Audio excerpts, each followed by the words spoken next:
I'm Mark Dawson from the Self-Publishing Show, and this is Self-Publishing Spotlight, where we shine a light on the indie authors who are changing the world of publishing, one book at a time. Hello and welcome to the Self-Publishing Spotlight. We meet indie authors at all stages of their careers and ask them a series of 5 questions. 5 questions about their process, their mistakes and their successes. 5 answers that will help you level up your own author career. My name's Tom Ashford and I'm part of the Self-Publishing Formula. Don't forget that you can get your self-publishing resource kit at selfpublishingformula.com/starter kit. This week's guest is Grace Wynter. She's a writer of romance fiction and she lives just outside Atlanta, Georgia. Welcome, Grace. Thank you. How are you doing? I'm great, actually. Cool. It's just morning over there, isn't it? It is close to noon and it's already almost like 100 degrees outside, but I'm inside in the AC, so I'm great. Nice. Okay, so do you want to tell us a little bit about the romance books that you write? I've published one so far. The title is Free Falling. My protagonist's name is Freedom, so Free for short. Nice. It's set in a fictional town in Georgia called Point Hill, and the plan is that my series is the Point Hill series, and my series of stories will take place in Point Hill, Georgia. Nice. So that's an ongoing series, is it? Yes, I've only written one so far. Got to start with one. But I've learned, and so I knew when I started I wanted to make this a series, and so the first series introduces my main character, but then you also meet her cousin and her future love interest, and so they'll be featured in book 2.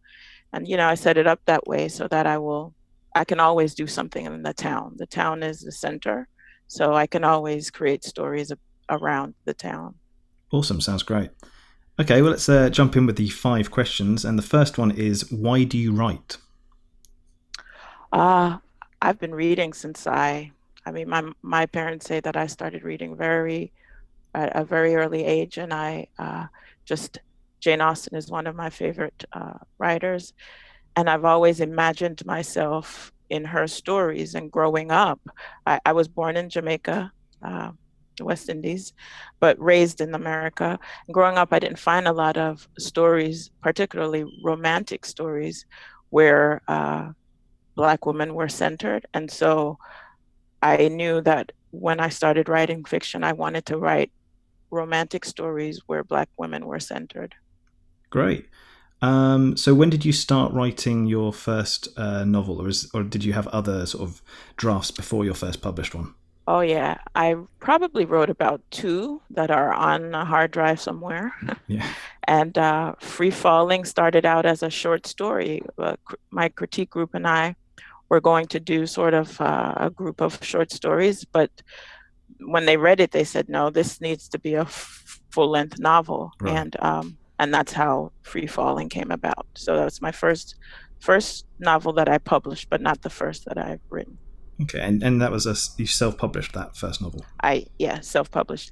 It had always been my intention to self-publish, and I will always self-publish that series. Okay, so would you go for a traditional contract maybe for a different series or something?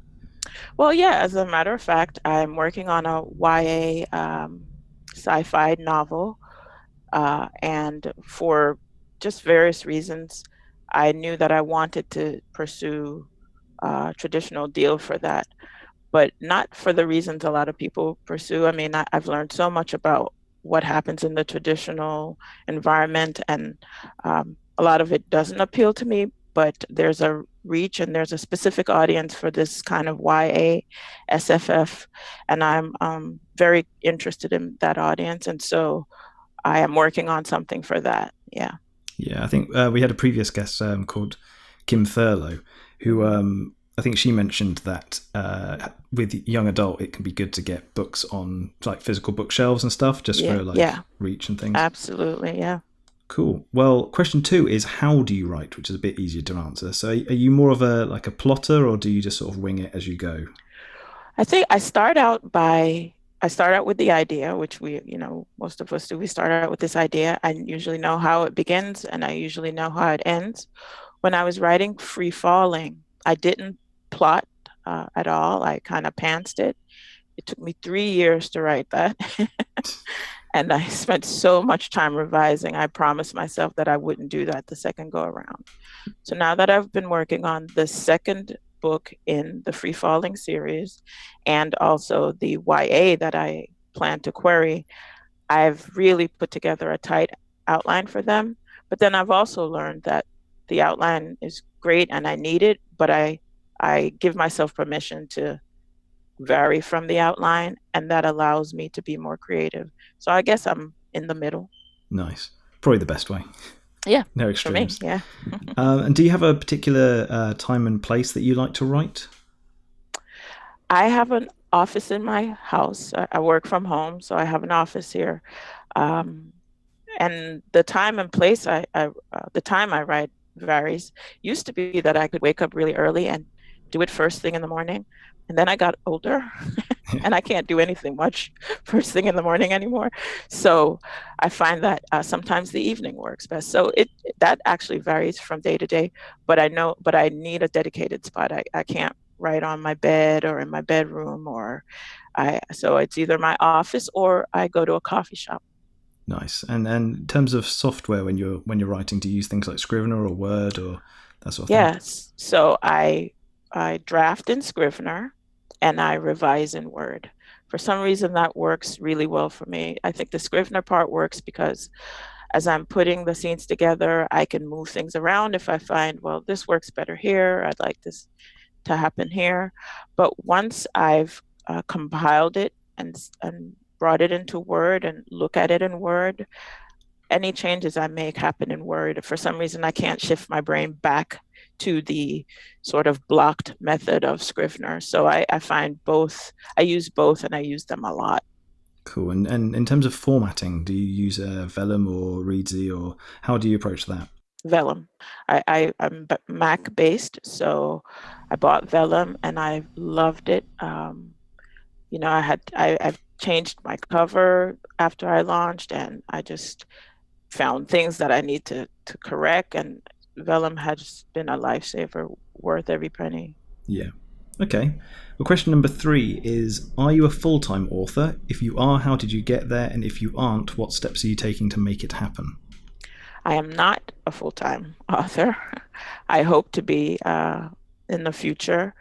A few months after I published Free Falling, I was laid off from my full-time job, but I had sort of known it was coming. And so I had been preparing. I took some courses at the University of Chicago. So I decided to just go full-time freelance, Nice. working for myself, which I have been doing. But that also cut into my writing time because now, 100% of my income, it comes from me. So everything I do comes from me.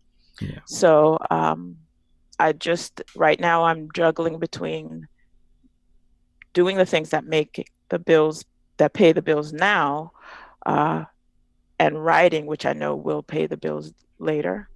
So the plan is to continue to work on the writing when I can, so that I can release book 2 and 3 and continue to release books in the series. Nice. Yeah, it's always a balancing act, isn't it? Until you Absolutely, do it full time.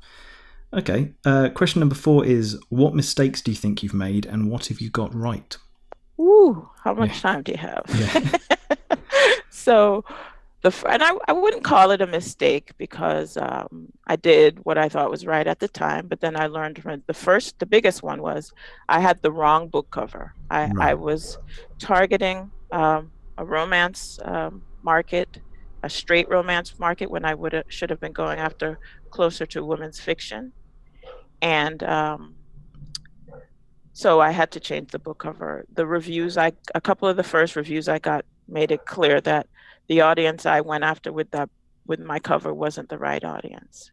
And so I changed the book cover and saw a big difference in the type of reader I was getting. So that was a quote mistake I made that I'm glad I was able to fix. The second thing I would have done is I'd always said, well, everyone says you should publish 2 or 3 books at once. And that had been my plan. And I'd been really impatient. So I published the first one.